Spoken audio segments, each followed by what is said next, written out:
नमस्कार दोस्तों। जब भी प्रेम की बात होती है तो राधा और कृष्ण का नाम सबसे पहले लिया जाता है। उनका प्रेम सांसारिक नहीं था बल्कि आत्मिक था। ऐसा प्रेम जो त्याग, समर्पण और भक्ति से परिपूर्ण था। परंतु एक प्रश्न हर किसी के मन में उठता है, राधा जी की मृत्यु कैसे हुई? उन्होंने पृथ्वी से विदा कैसे ली? क्या कृष्ण से मिलन हुआ? क्या उन्होंने विवाह किया या वे बिना मिले ही इस लोक से चली गईं? आपके भी मन में ऐसे कई सवाल होंगे, लेकिन आज के इस वीडियो में आपके सारे सवालों का जवाब मिल जाएगा।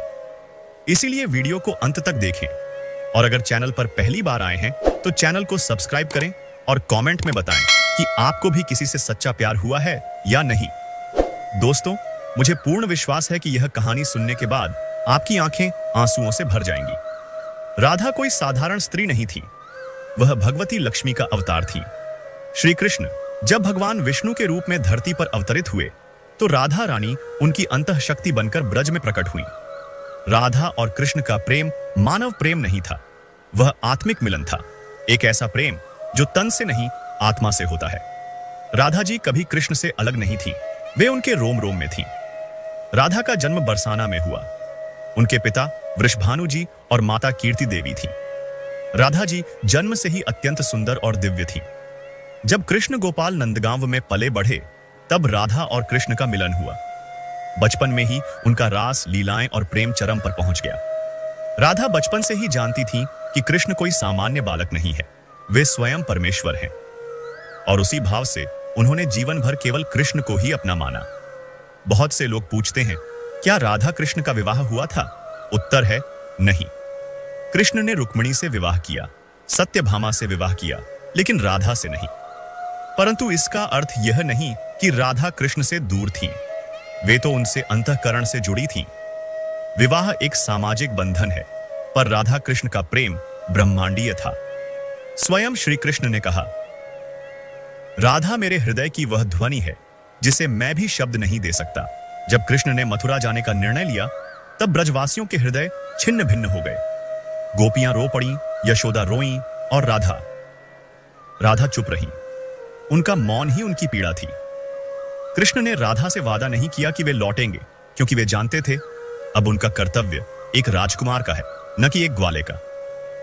राधा ने कुछ नहीं कहा, केवल एक बार कृष्ण की आंखों में देखा और अपने प्रेम को त्याग में बदल दिया। कृष्ण के मथुरा चले जाने के बाद राधा ने न किसी से शिकायत की, न कोई प्रश्न पूछा। उन्होंने कभी कृष्ण को दोष नहीं दिया। वे विरह में तपने लगी। उनकी हर सांस कृष्ण का नाम थी। वह बरसाना छोड़कर जंगल में चली गई। वहां उन्होंने अकेले रहकर कृष्ण का स्मरण, ध्यान और प्रेम का जाप किया। राधा का प्रेम अब शारीरिक नहीं रहा, वह अद्वैत बन गया। दो नहीं, केवल एक। कई वर्षों बाद जब श्री कृष्ण द्वारका में एक शक्तिशाली राजा बन चुके थे तब राधा वृद्ध हो चुकी थी। उनके शरीर में अब शक्ति नहीं थी, लेकिन उनके प्रेम और भक्ति में कोई कमी नहीं आई। एक दिन राधा जी ने निर्णय लिया, अब मुझे श्री कृष्ण से अंतिम बार मिलना है। वह पैदल ही द्वारका की ओर निकल पड़ी, अकेली, थकी हुई, लेकिन आंखों में एक दर्द था, कृष्ण से मिलने की। जब राधा जी द्वारका पहुंची तो श्री कृष्ण ने उनका स्वागत किया। वे राधा को पहचान गए। समय उनका शरीर बदल सकता है, पर आत्मा नहीं। राधा को देखकर श्री कृष्ण बोले, राधे, तू आज भी वैसी ही है जैसी बरसाने में थी। मैंने तुझे हर दिन याद किया। राधा मुस्कुराई, कुछ नहीं कहा। कृष्ण ने राधा से कहा, अब मैं तुझे अपने महल में रखना चाहता हूं। लेकिन राधा ने विनम्रता से कहा, प्रभु, मुझे राजमहल नहीं चाहिए।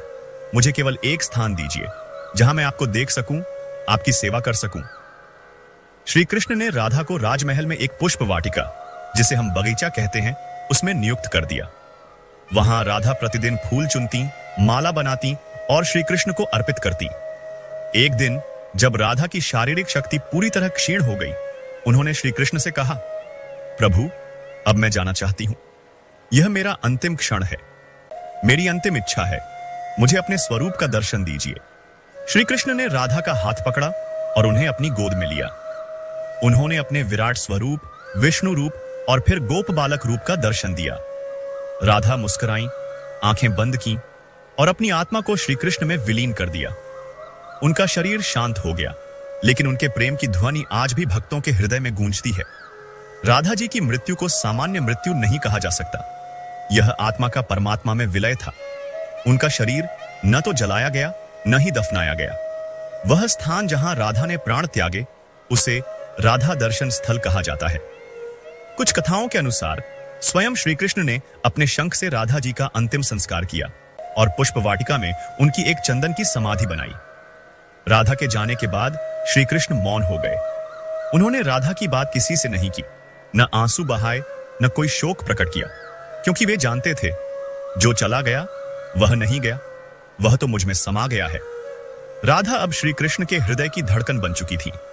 राधा और कृष्ण का प्रेम मानव प्रेम से कहीं ऊपर है। राधा की मृत्यु भी कोई अंत नहीं था, वह तो एक नई यात्रा की शुरुआत थी, परमात्मा में आत्मा का मिलन। आज भी जब कोई राधे कृष्ण कहता है तो राधा का नाम पहले आता है, क्योंकि वह प्रेम की आदर्श है।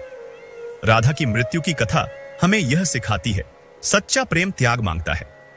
प्रेम में अधिकार नहीं, समर्पण होता है। प्रेम यदि आत्मा से हो तो वह कालातीत बन जाता है।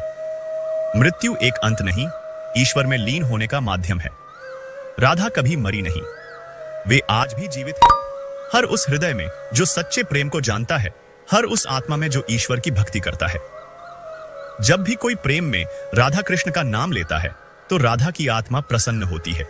वे कहती हैं, प्रेम करो बिना किसी अपेक्षा के, प्रेम बनो बिना किसी बंधन के। दोस्तों, श्री राधा ने हमें सिखाया कि सच्चा प्रेम न पाने की पीड़ा में नहीं बल्कि निस्वार्थ समर्पण में पूर्ण होता है। राधा चली गई, पर प्रेम का जो दीपक उन्होंने जलाया वो आज भी वृंदावन की हवाओं में, मंदिर की घंटियों में और हर कृष्ण भक्त के हृदय में जलता है। अगर यह कथा आपके दिल को छू गई है तो इस वीडियो को जरूर शेयर करें और कमेंट में लिखें, जय राधे, जय श्री कृष्ण।